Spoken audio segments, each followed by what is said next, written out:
Hello, good afternoon. Vê só, hoje nós vamos dar início a mais uma aula de inglês. Como assim, tio? O que é que a gente vai falar hoje? Hoje nós vamos falar de um verbo que as pessoas costumam complicar ele. Porém, a gente tem que ter um pouquinho de paciência e tem que prestar bastante atenção, senão a gente não consegue entender ele. Mas quando a gente entende, vamos que vamos. É um verbo onde é muito aplicado nas frases em inglês. É um verbo que é fácil, tá? E se a gente não prestar atenção, a gente complica. Vê só, eu vou dar uma dica pra vocês. Esse verbo que eu estou falando é o ser ou não ser, está ou não está. Eu estou falando pra vocês do verbo to be. Ó, ele é um verbo onde, já vou dar a dica. Esse verbo, ele é o único que pode ser usado, aplicado de 3 formas no presente. Os outros, eles são um pouquinho mais complicados. Ou seja, se alguma frase você vê ele, você só vai ver dessas 3 formas. Se não for dessas 3 formas, não é o verbo to be, ok?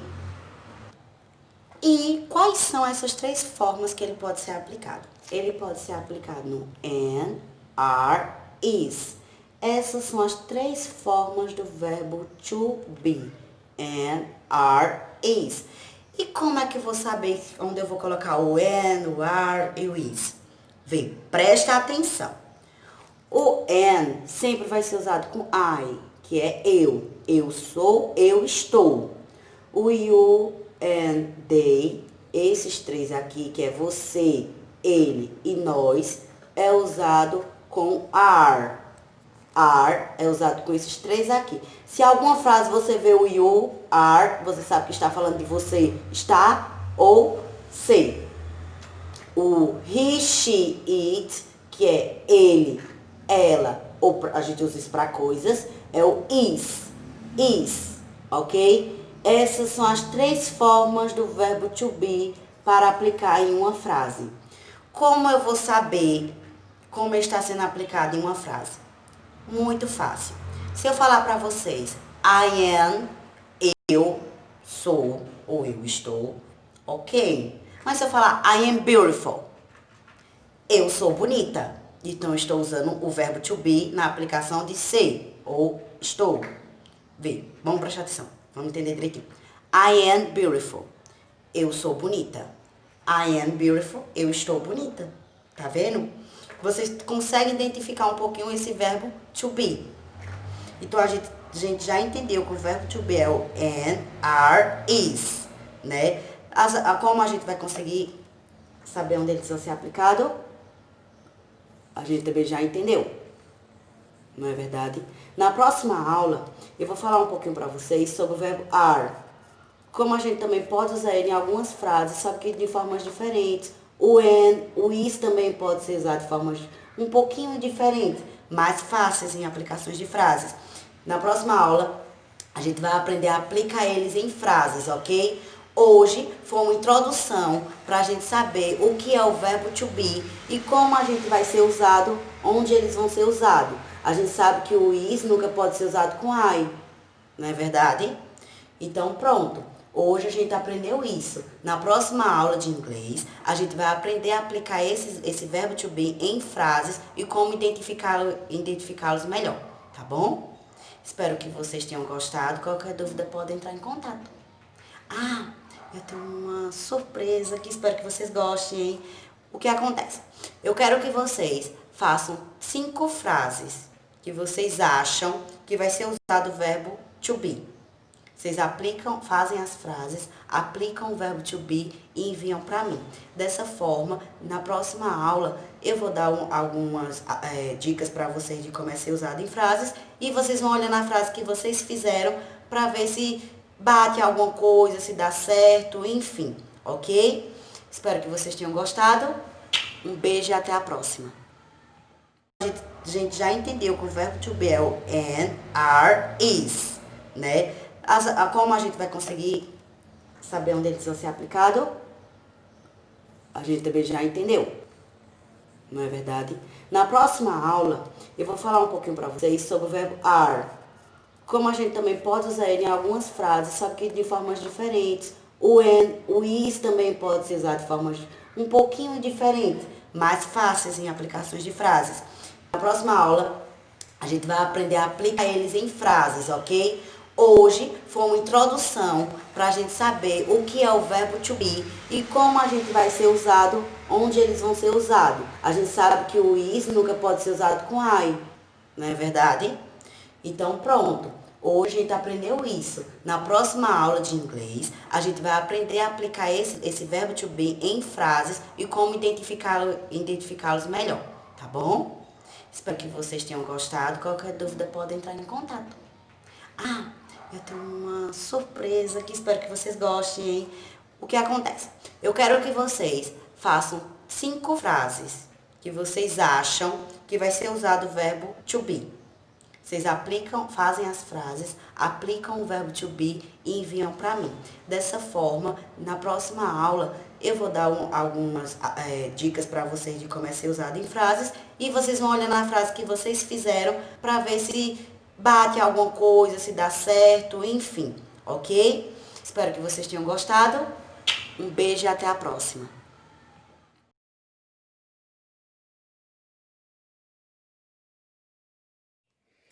Olá, crianças. Vamos estar agora corrigindo a atividade da aula de História, o assunto passado, tá? Que eu passei para vocês a página 34 e 35 para vocês realizarem. Agora vamos estar corrigindo, tá bom?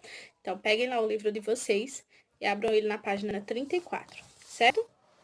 Então, a primeira questão, ela diz a seguinte: observando os fatos que marcaram os períodos históricos do Brasil abaixo numere.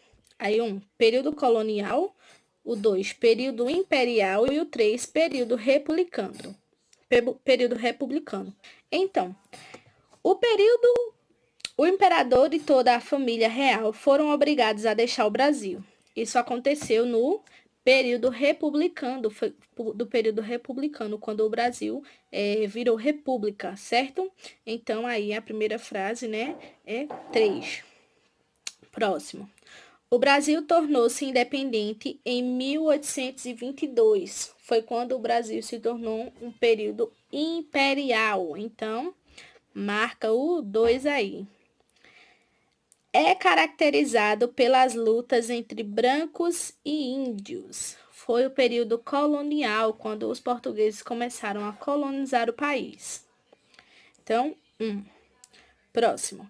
Iniciou-se com a queda da monarquia pelas Forças Armadas. Foi o período republicano, quando os militares começaram a tomar conta do Brasil. Então, 3. Próximo. Foi assinada a Lei Áurea, que libertou os escravos. Foi no período imperial que quem assinou essa Lei Áurea foi a princesa Isabel, certo? Próximo. Foram fundadas muitas cidades. Foi no período colonial, quando os portugueses começaram a povoar o país, começaram a fundar as cidades. Então, número 1. Aí, o povo brasileiro foi miscigenando-se também no período colonial, quando começou as misturas de raças. Não foi os brancos com os negros com os índios com os brancos. Então, foi no período colonial. Marco número 1. Então, ficou assim, ó. 3, 2, 1, 3, 2, 1, 1, certo? Essa foi a resposta. Segundo, sublinhe as alternativas corretas. No período colonial foi assinado a Lei Áurea. Não foi no período colonial, né? A Lei Áurea foi assinada no período imperial, certo? No período imperial aconteceu a independência do Brasil? Sim. Então, sublinha aí embaixo, passa uma linha na frase. A família real foi obrigada a deixar o Brasil no período imperial? Não, não é? Eles foram obrigados a deixar o Brasil no período republicano. E, por fim, a monarquia foi derrubada no período republicano?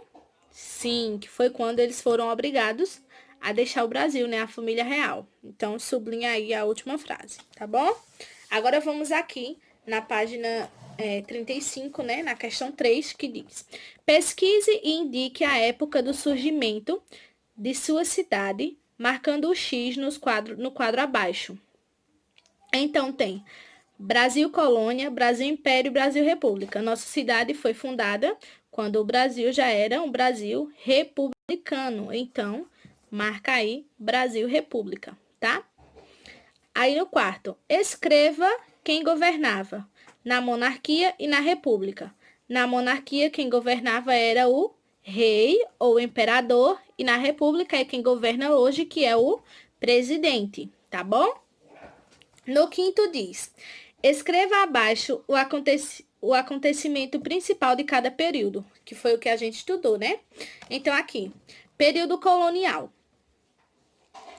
O período colonial teve as lutas entre os brancos e indígenas e o processo de escravização dos africanos que foram trazidos para a lavoura da cana-de-açúcar. Então, essa é a resposta. Vou repetir. As lutas entre brancos e indígenas e o processo de escravização dos africanos que foram trazidos para a lavoura da cana-de-açúcar. Certo?